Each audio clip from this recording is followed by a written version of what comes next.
아멘. 오늘 출애굽기 5장 1절로 23절 말씀을 통해서 예배를 위한 삶, 예배로 인한 삶이라고 하는 제목으로 하나님 말씀 증거하겠습니다. 출애굽기 강의 8번째 시간입니다. 2차 세계대전이 일어났을 때 영국의 국민들은 매우 당황했다고 합니다. 불안한 미래, 또 폭격이 되고 생전 처음 겪는 그런 전쟁의 고통 가운데 과연 우리의 삶이 어떻게 될까 불안하고 당황하고 있을 때 그나마 믿을 수 있었던 것은 그 땅에 좋은 정치 지도자였던 처칠이 있었고 또 좋은 종교 지도자였던 윌리엄 템플경이 있었습니다. 이 두 명이 같은 날 전쟁이 일어나고 난 다음에 라디오 연설을 하게 됐는데 참 놀라운 일은 라디오 연설의 맨 마지막의 내용이 둘 다 똑같았다는 것입니다. 그들이 연설했던 내용은 이것입니다. 지금 우리는 가장 시급하게 하나님 앞에 나아가야 합니다. 하나님 앞에 예배드려야 합니다. 우리에게 있어서 가장 시급하고 중요한 일은 우리 모두가 하나님께 예배드리고 하나님께 엎드려야 합니다. 라고 하는 것이 연설의 맨 마지막이었다 그래요. 믿지 않는 사람들의 입장에서 보면 지금 전쟁의 이런 긴박한 상황 가운데 예배드리자 얼마나 추상적이고 한가한 얘기같이 보이겠습니까? 그런데도 놀라운 것은 성령 하나님께서 영국 국민들의 마음을 다 휘어잡아서 그 연설이 있고 난 다음에 그 다음 날부터 같은 시간에 영국 전체 교회에서 종을 쳤는데 그 종소리를 듣고 예배드리겠다고, 폭격이 있고 전쟁이 있는데 예배드리겠다고 교회로 나온 사람이 전 국민의 70% 이상이 매번 예배를 드렸다 그래요. 날마다 전쟁 가운데. 그러면서 놀라운 일이 생겼는데 국민들의 마음이 안정이 되고 다시 시작할 수 있는 용기들을 갖게 되었다고 합니다. 예배란 것은 이처럼 우리의 인생에 매우 중요합니다. 오늘 출애굽의 미션을 지금 수행하기 위해서 애굽의 바로를 만나게 됐던 모세와 아론이 지금 무엇이라고 요청합니까? 오늘 요청하는 내용을 보면 참 기가 막힌 내용을 요청하고 있어요. 오늘 5장 1절 우리 같이 한번 읽어볼까요? 출애굽기 5장 1절, 출애굽기 5장 1절 우리 같이 한번 한 목소리 한번 읽어봅시다. 시작. 그 후에 모세와 아론이 바로에게 가서 이르되 이스라엘의 하나님 여호와께서 이렇게 말씀하시기를 내 백성을 보내라. 그러면 그들이 광야에서 내 앞에 절기를 지킬 것이니라 하셨나이다. 자, 430년 종살이하고 있던 이스라엘 백성이 바로를 만나서 우리 민족 해방시켜 주세요. 언제까지 종살이 하게 만들겠습니까? 이만큼 부려먹었으면 됐지 않았습니까? 우리 이제 해방시켜 주세요. 라고 하는 정치적인 요구를 한 게 아니라 오늘 본문이 뭐라고 말합니까? 우리가 하나님께 예배드리겠습니다. 그러니 우리를 놓아주세요. 예배의 특권을 지금 말하고 있습니다. 어떤 성서학자들은 아마도 이것이 우리를 해방시켜달라고 하는 요구가 매우 큰 요구이기 때문에 받아들여지지 않을 수 있어서 모세와 아론이 거짓말로 바로 앞에 가서 우리가 그냥 가서 예배만 잠깐 드리고 오겠습니다 라는 식으로 좀 편하게 얘기하기 위해서 거짓말을 한 것일 것이다 라고 주장하는 사람들이 있습니다. 그러나 절대 그렇지 않습니다. 오늘 본문에 뭐라고 말합니까? 그 후에 모세와 아론이 바로에게 가서 이르되 이스라엘의 하나님 여호와께서 이렇게 말씀하시기를. 하나님이 말씀하셨다는 거예요. 하나님이 정확하게 정치적인 요구가 아니라 예배의 특권에 가서 바로에 가서 외쳐라 라고 말씀하셨다 하는 내용을 지금 선포하고 있습니다. 430년 종살이했던 이스라엘 백성들이 해방되는 것 참 귀한 일입니다. 참 중요한 사건이에요. 근데 그것보다 훨씬 더 중요한 것은 그렇게 해방된 이스라엘 백성들이 뭘 하려고 하느냐 하는 것은 더 중요합니다. 내가 지금 어떤 문제가 있어요. 이 문제를 해결하는 것 중요합니다. 그런데 문제는 이 문제를 해결하고 난 다음에 과연 나는 뭘 하는 사람이 될 것이냐 하는 것이 중요합니다. 우리 가정은 무엇하는 가정이어야 할 것이냐. 둘이 만나서 사랑해서 결혼하는 것 중요합니다. 그런데 그보다 훨씬 더 중요한 것, 과연 우리 가정은 무슨 가정이냐 하는 거예요. 우리의 인생은 지금 수많은 문제가 있을 때 그 문제를 해결하는 것도 급한 일이지만 문제를 해결하고 우리는 뭐 하는 사람으로 살아야 할 것인가. 이스라엘 백성들이 430년 종살이하고 종살이부터 해방돼서 우리가 자유다 하는 것이 목적이라면 그 목적은 의미가 없습니다. 언젠가 또다시 다른 나라의 포로로 살 수도 있겠죠. 중요한 것은 왜 우리는 자유로워야 되느냐? 우리는 예배드리는 사람입니다. 이걸 선포하는 거예요. 우리 민족은 예배드리는 민족입니다. 우리가 노래에도 있죠. 우리의 소원은 통일. 정말 우리의 소원은 통일입니다. 특별히 우리 파주 땅에 있는 기독교인들은 다 통일의 그날을 위해서 기도하고 준비해야 할 것입니다. 그런데 문제는 이거예요. 통일 자체가 목적이라면 그것이 무슨 의미가 있겠느냐 하는 거예요. 통일에 따른 비용만 해도 300조 이상 된다고. 뭐 300조가 아니고 그것보다 훨씬 더 상상도 못할 돈이 되겠죠.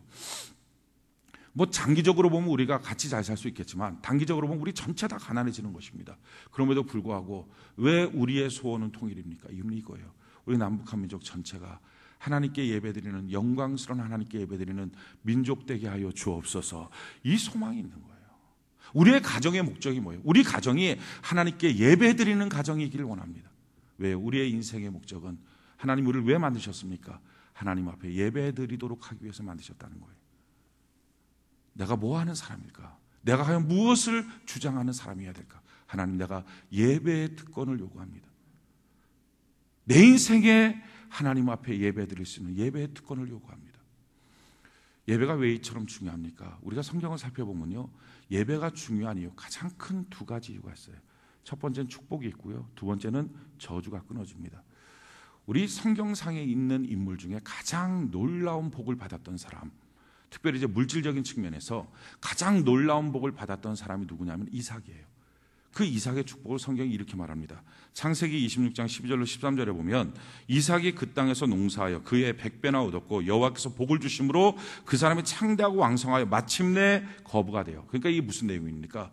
이삭이라고 하는 사람 별 볼 일 없던 사람이다. 평범했던 사람이다. 그런데 그 사람이 1년 만에 당년에 100배의 복을 받았다. 하나님이 복을 주었더니 100배가 되더라. 그래서 1년 만에 평범했던 그 사람이 거부가 되더라. 이 내용입니다. 근데 이렇게 어마어마한 생각을 해보십시오. 우리가 뭐 성경에 자꾸 100배, 뭐 30배, 60배 이런 게 나오니까 아무것도 아닌 것 같죠. 100배가 뭐예요? 월급 1월 달에 100만 원 받던 사람이 12월 달에 1억 받게 되었다. 이 얘기입니다. 아파트 한 채 갖고 있던 사람이 12월 달 되니까 아파트 100채 됐다. 상상이 안 되는 어마어마한 복이에요. 그 엄청난 복을 하나님이 이삭한테 주었다. 그래서 평범했던 아무것도 아닌 그 사람이 1년 만에 거부가 되었다 하는 내용입니다. 이런 복을 받게 되었던 이유가 뭘까? 그 이유를 설명해요.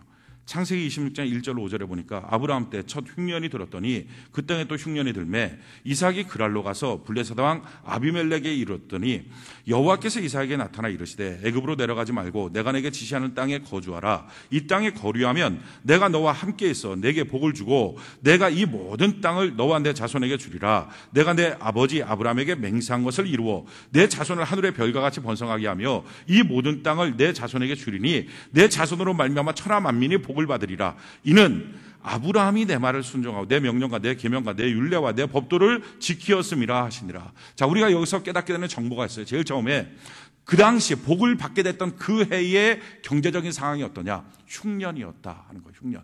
그러니까 풍년, 잘 될 때가 아니라 흉년, 안 좋을 때, 경제적으로 불황기였다 하는 거예요. 두 번째, 이 흉년 때에 이삭도 살 수가 없어서 자기 땅에 있는 거 다 까먹고 남의 땅에 갔다는 거죠.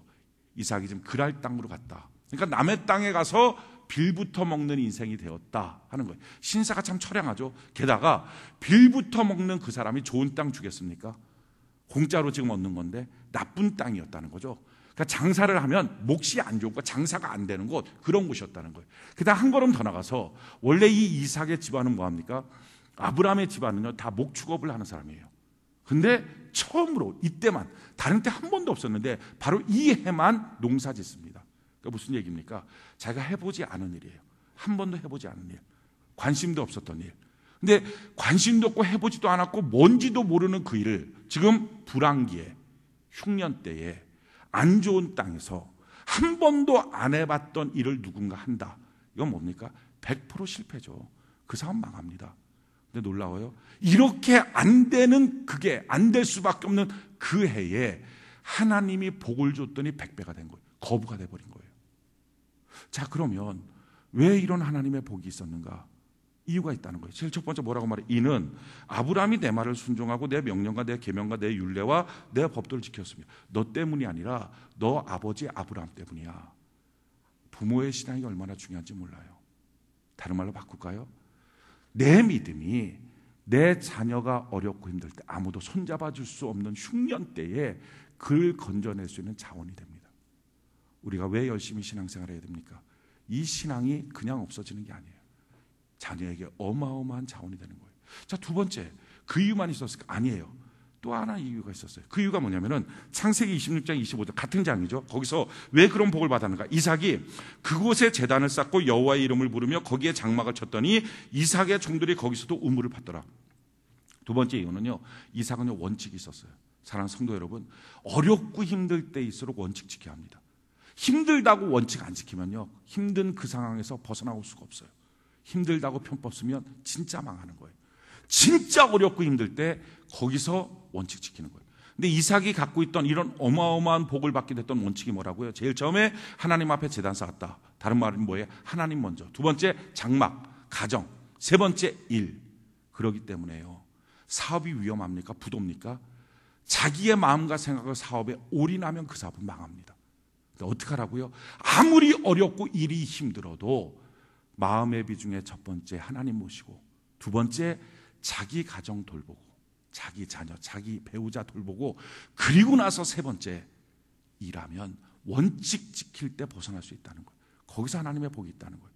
그리고 세 번째, 정말 중요한 세 번째 뭡니까? 이삭은요, 어떻게 해서 자기가 모르는 일이죠. 해보지 않은 일이에요.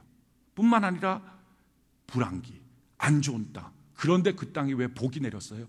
여호와 하나님 앞에 예배드리는 사람이었다 하는 거예요. 그럼 예배의 능력이 뭔지 아십니까? 불안기에도, 안 해본 일에도 하나님의 복을 끌어당길 수 있는 힘, 이게 예배예요. 그래서 성경은 뭐라고 말하느냐? 시편 50편 5절에 보니까 이르시되 나의 성도들을 내 앞에 모으라. 그들은 제사로 나와 언약한 이들이라. 우리가 성도, 교인이라고 하는 말을 합니다. 저 교인인데요, 저 성도인데요. 성도, 교인이라고 하는 정의를 사람들이 뭐라고 하느냐? 그냥 뭐 가서 뭐 이렇게 뭐 교회 교적부에다 이름 올려놨어요. 또는 뭐 어떤 사람 심지어 그냥 인터넷으로 예배드리면서 나 그냥 교인이에요. 또 뭐 나는 기독교에 관심 있어요. 난 종교회라고 적으면 나는 교회는 한 번도 안 나가지만 난 기독교라고 적을 거예요. 등등이 많아요. 그런데 성도, 교인에 대해서 성경이 아예 정의를 합니다. 뭐라고 정의합니까? 이는 제사로 나와 언약한 사람이다. 하나님 앞에 평생에 예배드리겠습니다. 이 언약을 한 사람이 성도라는 거예요. 왜 이렇게 예배가 중요해요? 시편 50편 14절로 15절에 감사로 하나님께 제사를 드리며 지존하신 이에게 내 서원을 갚으며 환난 날에 나를 부르라. 내가 너를 건지리니 내가 나를 영화롭게 하리로다. 우리가 하나님께 예배드리면 우리의 환난 가운데서도 하나님께 영광이 올라갈 수 있는 복의 통로로 하나님이 우리에게 복을 내려주시게 될 줄로 믿습니다. 이게 바로 예배의 능력이에요.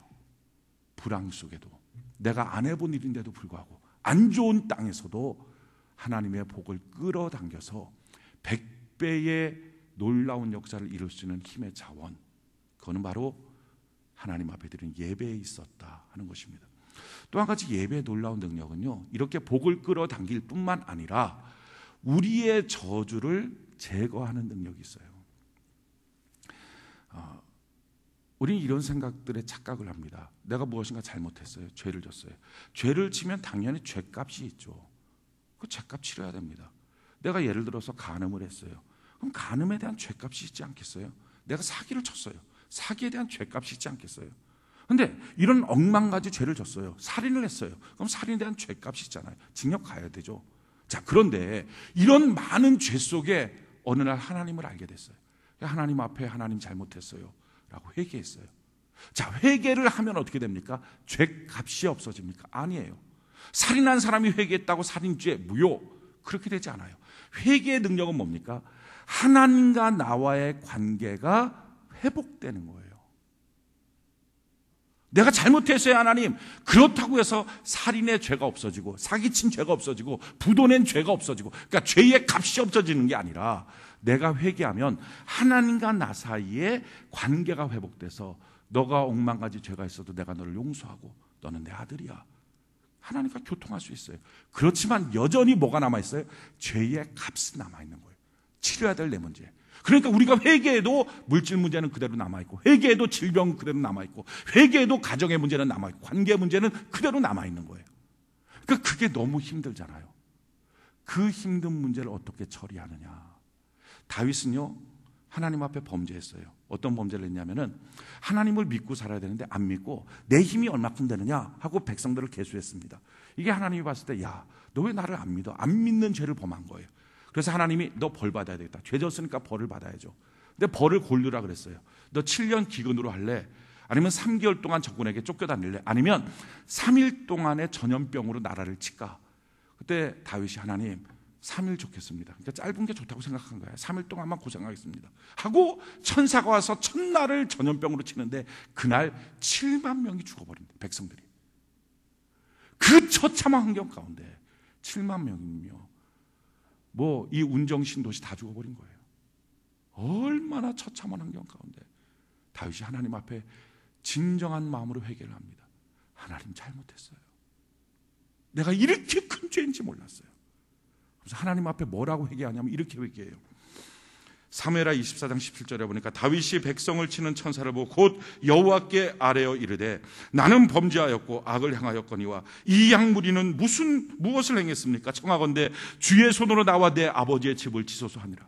이게 무슨 말이에요? 하나님, 잘못은 내가 했는데 왜 백성들이 죽습니까? 내가 잘못해서 하나님 나를 치세요. 이게 뭐 진실한 마음으로 하나님 앞에 엎드리는 거예요. 자, 이처럼 회개를 하니까 뭐가 됐을까요? 하나님과의 관계에서 용서가 됐겠죠. 관계 회복은 됐겠죠.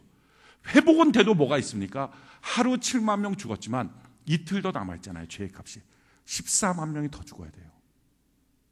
용서는 해서 관계는 회복됐지만 치러야 될 죄값은 있다고요. 근데 이걸 어떻게 감당합니까? 7만 명 죽는 것도 못 볼 텐데 앞으로 이틀 동안에 14만 명 죽는 걸 어떻게 봅니까? 하나님과의 관계는 개선됐지만 내가 감당해야 될 이 저주의 몫은 너무 큰 거예요. 그때 그 목 때문에 고민하고 있을 때 옆에 갓이라고 하는 선지자가 그 다윗한테 이렇게 말합니다. 18절에 보니까 이날에 갓이 다윗에게 이르되 그에게 아뢰되 올라가서 여붓 사람 아라우나의 타작마당에서 여호와를 위하여 제단을 쌓아소서 하니라. 그 고통 가운데 해결되지 않는 문제 가운데 다윗이 전전긍긍하고 있을 때 옆에 선지자가 예배드리세요. 여러분, 사역자의 책무가 뭔지 아십니까? 목사님, 전도사님이 뭐 해야 되는 사람인 줄 아십니까? 정말 힘들고 괴로워서 이 문제 앞에 내가 어떻게 할까? 이 사건 앞에 내가 어떻게 할까? 할 때 예배드리세요.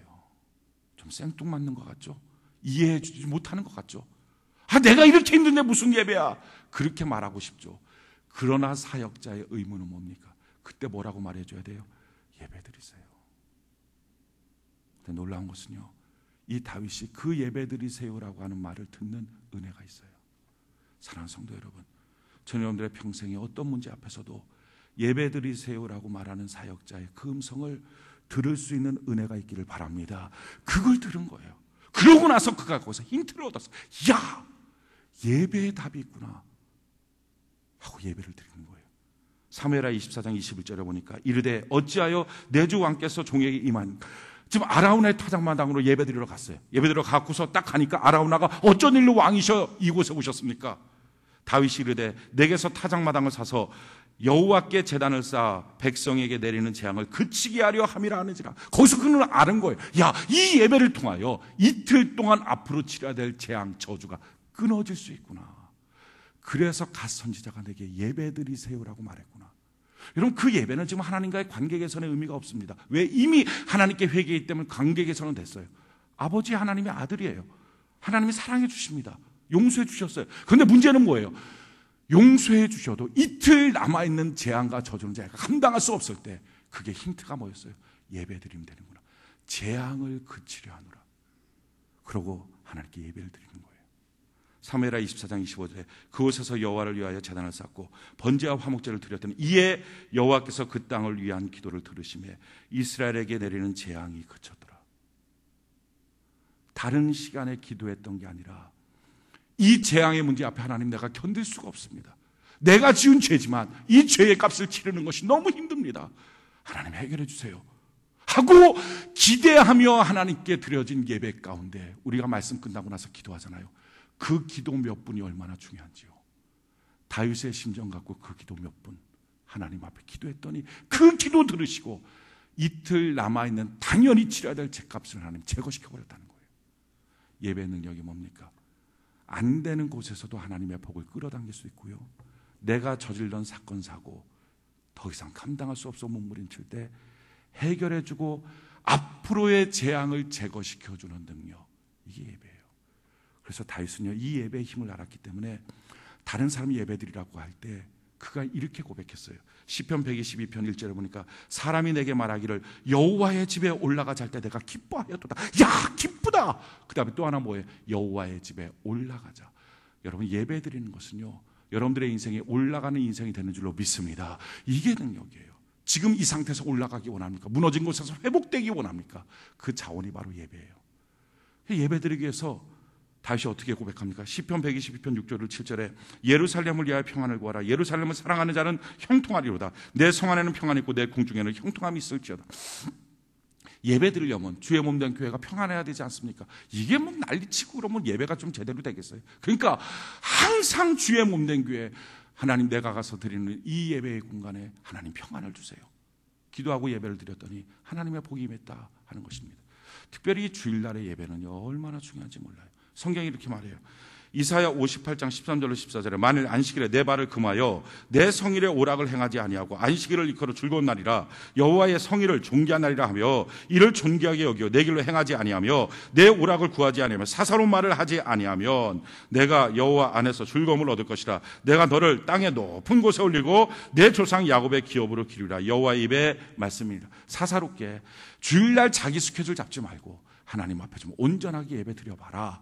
하나님 안에서 너가 기쁨을 얻고 하나님이 너를 높여줄 것이다 라고 하는 말씀이에요. 참 너무 놀라운 말씀이에요. 그래서 주일날 예배를 위해서 예배를 위하여 한 주간을 살고요, 그 예배 가운데 하나님 만나고 난 다음에 그 다음 한 주간은요, 예배로 인한 축복으로 살고, 그게 예배를 위한 삶, 예배로 인한 삶이에요. 근데 이 예배를 어떻게 드릴 것이냐 하는 거죠. 예배는 대상이 있어요. 그냥 내 마음대로 드리는 게 아니라 우리 예배를 받으시는 하나님이 계신다고. 그래서 그 하나님이 원하는 예배가 뭐냐는 거예요. 원하는 예배자가 어떤 모습이냐는 거예요. 그 원하시도록 하나님이 받으시도록 예배를 드리는 게 중요합니다. 그럼 하나님이 받으시는 예배가 뭡니까? 그게 오늘 본문에 소개되어 있어요. 5장 3절을 볼까요? 출애굽기 5장 3절. 다시 예배에 대해서, 하나님이 받으시는 예배의 특징에 대해서 설명하고 있습니다. 출애굽기 5장 3절. 오늘 본 말씀 우리 같이 한번 읽어봅시다. 시작. 그들이 이르되 히브리인의 하나님이 우리에게 나타나셨은즉 우리가 광야로 사흘길쯤 가서 우리 하나님 여호와께 제사를 드리려 하오니 가도록 허락하소서. 여호와께서 전염병이나 칼로 우리를 치실까 두려워하나이다. 자, 보십시오. 여기서 하나님이 받으시는 예배의 특징을 세 가지로 설명해요. 첫 번째, 하나님은 장소가 중요하다는 거예요. 그 장소가 어디라고요? 광야다. 두 번째, 하나님은 시간이 중요하다는 거예요. 그 시간이 뭐라고요? 사흘길쯤 가야 된다. 세 번째, 하나님은 방법이 중요하다. 그 방법이 뭐라고요? 제사다 하는 거예요. 제일 첫 번째, 하나님은요, 애굽이라고 하는 그 당시 문명의 최고봉에 이르렀던 애굽의 왕궁이 있는 곳에서가 아니라 광야로 나와야 된다는 거예요. 광야는 어떤 곳입니까? 아무것도 안 보이는 거예요. 주변에 호화로움도 없어요. 주변에 눈길을 끌 만한 게 없어요. 그게 광야예요. 광야는요, 오직 하나님과 나만 있는 거예요. 다른 거 좀 관심 갖지 말고 하나님 한 분께만 집중하는 예배. 내 마음의 공간을 하나님 보시는 거예요. 내가 하나님 한 분께 집중하는 예배. 사람의 관심 끄는 것들 좀 내려놓고. 광야에 우리가 기도 중에도 골방 기도라는 게 있습니다. 아무도 없는데 혼자 들어가서 문 닫고서 기도하는 거. 이거는 공간적인 의미의 골방도 있지만 또 한 가지 의미는 뭐예요? 다른 거 좀 신경 쓰지 말고, 이것저것 분주하지 말고, 마음에 바쁜 것 좀 내려놓고 하나님 한 분께만 집중하고 하나님께 기도하라. 이 예배를 드리라. 마음에 대해서 비유를 하는데 마태복음 13장 18절 23절에 그런즉 씨 뿌리는 비유를 들으라. 아무나 천국 말씀을 듣고 깨닫지 못할 때는 악한 자가 와서 그 마음에 뿌려진 것을 빼앗나니 이는 곧 길가에 뿌린 것이요. 네 가지 마음의 밭을 지금 설명하고 있죠. 그 마음의 밭이 우리의 모습일 수 있어요. 지금 우리의 모습 가운데 혹시 길가밭이 있습니까? 길가밭은 뭐예요? 무관심한 거예요. 설교를 들어도 예배에 나와도 무관심. 나와 상관없는 것처럼. 그것 마음 바꾸라는 거예요. 하나님 한 분만 바라보는 광야 예배. 내 마음을 좀 바꾸라. 두 번째, 20절에 보니까 돌밭에 뿌려졌다는 것은 말씀을 듣고 즉시 기쁨으로 받되 그 속에 뿌리가 없어 잠시 견디다가 말씀으로 말미암아 환난이나 박해가 일어날 때는 곧 넘어진 자. 두 번째 뭐예요? 돌짝밭. 이 돌짝밭의 특징은 뭐예요? 뿌리가 없는 거예요. 사람이 뿌리가 없으면요, 하나님 앞에 생명을 걸지 못해요. 교회를 나와도 내 교회에 뿌리 내려야 되죠. 가정 안에서도 뿌리 있는 거예요. 내 이 가정 꼭 지키리라. 뿌리가 뭡니까? 뿌리 내리는 것은요, 여기서 내가 생명을 얻겠다, 여기서 내가 열매를 맺겠다, 여기서 아주 승부를 걸겠다. 이게 뿌리예요. 회사를 가도 그냥 회사 대충대충 덜렁덜렁 가는 게 아니라 내가 이 회사에서 한번 승부를 걸어보겠다, 생명을 걸어보겠다. 뿌리를 내리는 거. 사업을 해도 좀 뿌리를 내리는 거. 대충 하다가 안 되면 뜨내기처럼 왔다 갔다 하는 게 아니라 좀 뿌리를 내리는 거. 이 뿌리 내리는 사람이 뭐가 된다고요? 뿌리 내리기 시작할 때부터 예배에 생명을 걸어요. 하나님, 내 가정 이 문제 이거 어떡합니까? 난 지켜야 되는 사람인데 주님 이 예배 가운데 도와주셔야 되지 않습니까? 근데 뿌리가 안 내린 사람은요, 예배도 건성이라는 거예요. 사업도 마찬가지고 직장도 마찬가지고. 뿌리 있는 사람. 여러분들의 마음속에 지금 마음이 둥둥 떠다닙니까? 수많은 이유 가운데 떠다닐 수 있죠. 뿌리 내리십시오. 그때부터 달라지는 거예요. 세 번째, 어떤 마음이 있다고요? 22절을 보니까 가시떨기에 뿌려졌다는 것은 말씀을 들으나 세상의 염려와 재물의 유혹에 말씀이 막혀 결실하지. 염려, 걱정, 근심, 유혹 이런 것들이 있습니까? 좀 그걸 내려놓으세요. 내려놓으세요. 좋은 마음을 만드는 거. 성경이 이렇게 말합니다. 로마서 12장 2절에 보니까 너희는 이 세대를 본받지 말고 오직 마음을 새롭게 함으로 변화를 받아. 보십시오. 이 세대 다른 사람도 다 그렇게 하고 살아요 라고 말하지 말라. 그리고 마음을 새롭게 해라. 우리의 마음을 새롭게 하는 것 누가 할 수 있다고? 내가 할 수 있어요. 어떤 사람은요, 내 마음 어떻게 하냐고, 나 이거 못하겠다고, 그냥 내 마음이 이렇게 돼버린 걸 어떡하냐고. 아니에요. 성경은 말해요. 너가 너 마음 바꿀 수 있어. 너가 너 마음을 좀 뒤집어 엎어버릴 수 있어. 하나님 한 분 앞에 좀 생명 거는 예배자로 너가 지금 너 마음을 바꿀 수 있어. 사랑하는 성도 여러분, 언제 바꾸겠습니까? 지금 결심해서 다음 주에 바꾸겠습니까? 아니잖아요. 지금 이 시간 바꿔야죠. 지금 이 시간에 하나님, 내가 광야의 예배자가 되겠습니다. 하나님 한 분만 바라보는 예배자가 되겠습니다. 나의 모든 기대는 하나님 한 분이십니다. 광야의 예배자. 두 번째, 하나님이 받으시는 예배의 특징은 뭐예요? 사흘길 가라. 시간이 있어요. 시간. 생각의 시간.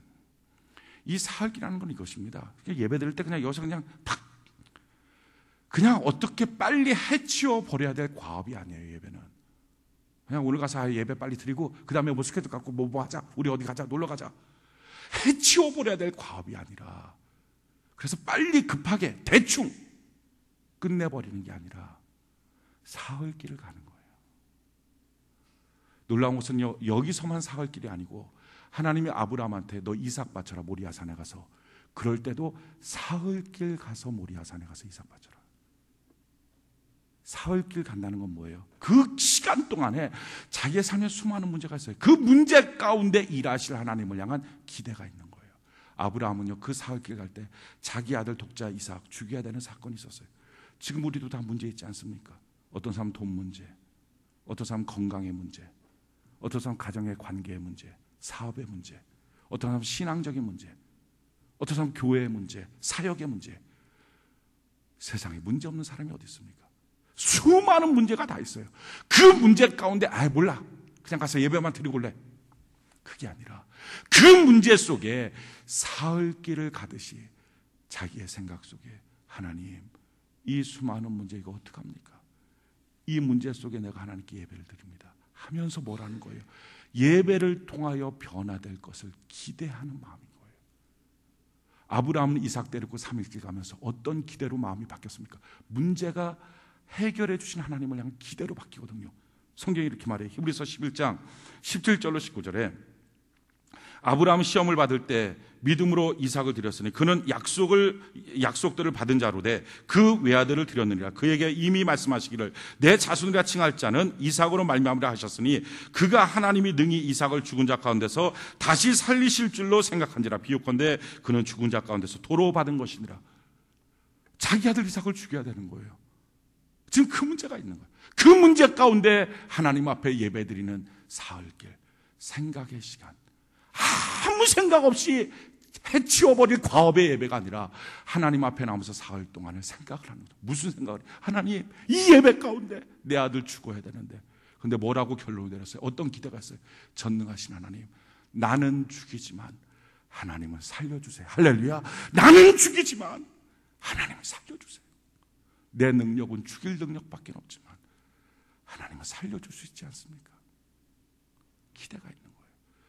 이스라엘 백성들은요, 예배 드릴 때 그냥 안 드렸어요. 다 예배 드림에 대한 기대가 있었어요. 그 기대를 모아놓은 시가 시편 120편부터 134편까지 있는 성전에 올라가는 기도들입니다. 그 사람들이 어떤 기대를 가지는가? 오늘 우리한테도 해당되는 기대들일 수 있어요. 오늘 우리가 그 내용을 보면서요, 하나님, 내가 이런 기대를 갖습니다. 예배 가운데 사흘길 가는 예배자가 되겠습니다. 한번 우리 찾아볼까요? 출애굽기 5장을 손에 꽂고요, 시편 120편을 한번 찾아봅시다. 시편 120편 한번 찾아봅시다. 시편 120편.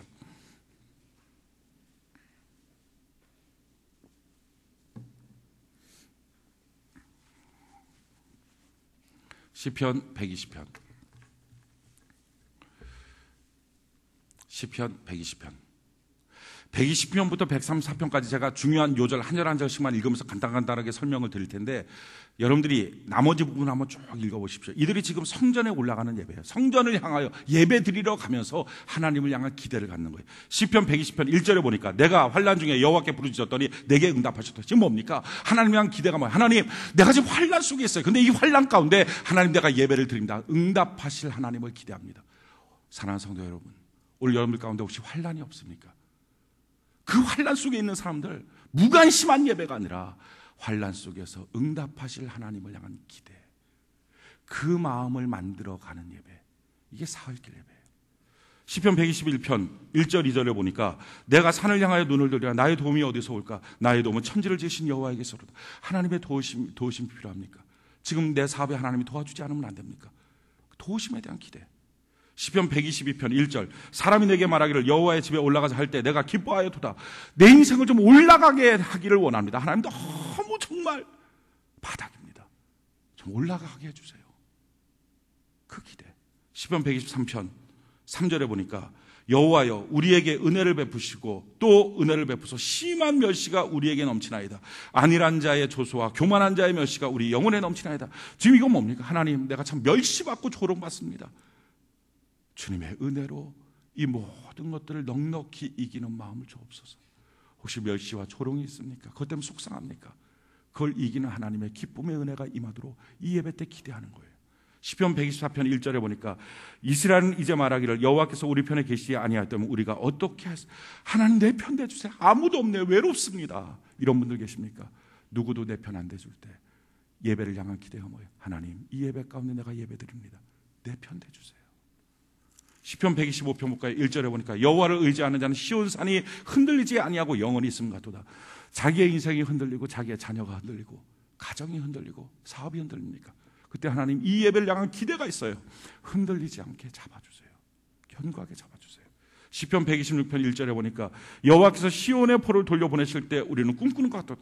자기 인생이 지금 저당 잡힌 인생입니까? 빚 때문에 저당 잡히고 사람한테 저당 잡히고 포로 됐습니까? 이 예배를 통해서 하나님, 나를 해방시켜주세요. 그러면서 5절 6절에 보니까 눈물을 흘리며 씨를 뿌린 자는 기쁨으로 거두리오다. 울며 씨를 뿌려 나가는 자는 반드시 기쁨으로 그 곡식단을 가지고 돌아오리라. 하나님, 내가 이 예배 가운데 씨를 뿌립니다. 하나님, 거두게 해주세요. 시편 127편 1절에 보니까요, 여호와께서 집을 세우지 아니하시면 세우는 자의 수고가 헛되며 여호와께서 성을 지키지 아니하시면 파수꾼의 깨어 있음이 헛되도다. 하나님, 나는 이 예배 가운데 하나님께 나가서 하나님의 집을 지키겠습니다. 하나님의 집을 세워가겠습니다. 그러니까 주님, 내 가정 지켜주세요. 혹시 그 기도 제목 있습니까? 이스라엘 백성들이요, 이런 기대를 갖고 하나님께 나오는 거예요. 시편 128편 1절에 보니까 여호와를 경외하며 그의 길을 걷는 자마다 복이 있도다. 하나님, 내가 이 예배를 드립니다. 이 예배를 통해서 내가 날마다 주님을 섬기는 길을 걸어가게 해주십시오. 내 신앙이 요동치지 않게 해주세요. 내 신앙이 날마다 성장하게 해주세요. 자기의 신앙, 자기의 영성에 놓고 고민하는 사람들이 있습니까? 예배를 향한 기대가 있죠. 하나님, 이 예배를 통해서 내가 날마다 성숙되는 신앙인이 되게 해주세요. 시편 129편 2절에 보니까 그들이 내가 어릴 때부터 여러 번 나를 괴롭혀서 나를 이기지 못하여도 괴롭힘 당합니까? 하나님, 내가 괴롭힘 앞에 지지 않게 해주세요. 8절에 보니까 지나가는 자들도 여호와의 복이 너희에게 있을지어다. 하나님, 나를 괴롭히는 수많은 사람 앞에 내가 마침내 하나님의 복을 받아서 복으로 증명하게 해주세요. 그 기대에 있습니까? 그 기대를 갖고 하나님께 예배를 드리는 거예요. 시편 130편 4절에 보니까 그러나 사위하시면 주께 있으면 주를 경외하게 하십니다. 하나님, 내가 죄가 많습니다. 혹시 죄 때문에 괴로워합니까? 하나님, 이 예배 가운데 나의 모든 죄를 용서해 주세요. 시편 131편 2절에 실로 내가 내 영혼으로 고요하고 평온하게 하기를 젖된 아이가 그의 어머니 품에 있음 같게 하였나니 내 영혼이 젖된 아이와 같다. 마음이 불안하십니까? 그럼 예배 때 기대하는 거예요. 지금 이게 이스라엘 백성들이 했던 거예요. 이스라엘 백성들이 이런 찬양을 하나님께 부르며 기대하는 마음을 갖고 하나님께 나오는 거예요. 하나님, 이 예배 가운데 내 마음이 편안하게 해주세요. 너무 불안합니다. 두렵습니다. 시편 132편 18절 내가 그의 원수에게는 수치하고 슬리피고 그에게는 왕관이 빛나게 하려 하였다. 참, 우리 앞에 원수가 있지. 그 원수는 너무 속상하고 힘들어요. 그럴 때는요, 이런 기대도 있다고요. 이거 좀 어떻게 보면 비신앙적인 것처럼 보이지만 아니에요. 이스라엘 백성들이 어떤 기대를 갖고 있어요? 하나님, 너무 이 원수 때문에 속상한데요, 그 사람 이제 수치당하게 하시고요, 내 머리에는 왕관 씌워주세요. 사랑하는 성도 여러분, 원수 앞에 너무 괴롭습니까? 힘듭니까? 나를 조롱하고 멸시하는 사람들 때문에 너무 괴롭습니까? 내가 이런 대우 받을 사람이 아니라고 생각됩니까? 어디서 그 문제 해결하겠습니까? 하나님 앞에 예배 드릴 때 기대하는 거예요. 하나님, 이제는 내가 수치당하는 게 아니라 원수가 수치당하고 내 머리에 주님 왕관 씌워주세요. 왕관 씌워주세요.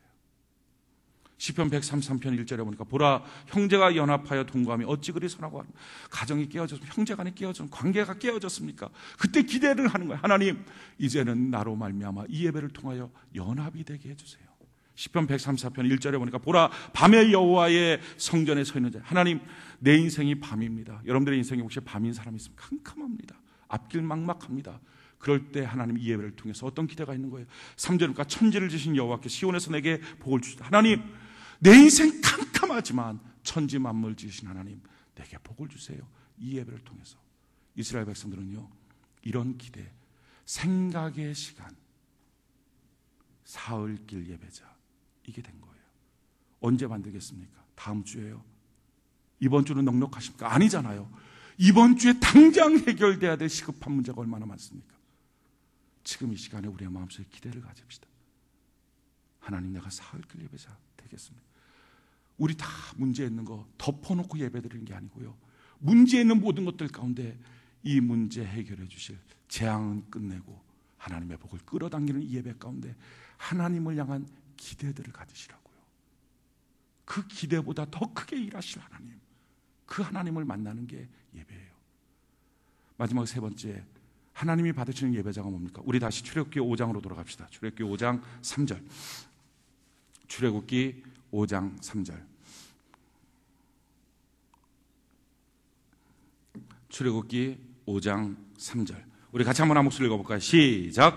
그들이 이르되 히브리인의 하나님이 우리에게 나타나셨은즉 우리가 광야로 사흘길쯤 가서 우리 하나님 여호와께 제사를 드리러. 자, 세 번째, 하나님이 원하는 예배자의 특징은 뭡니까? 그것은 제사의 예배의 형태.